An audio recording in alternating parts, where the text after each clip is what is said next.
Hello दोस्तों, मैं आपसे ये पूछना चाहती हूँ कि वीडियो मैं अगर बनाती हूँ तो मैं इसमें क्या गलत करती हूँ, आप लोग बताइए।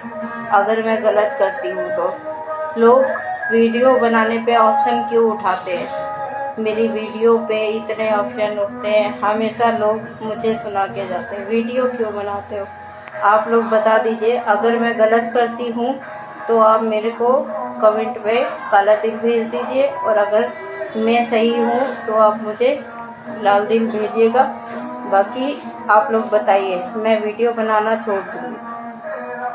हमेशा लोग वीडियो पे टॉर्चर करते हैं गाइस।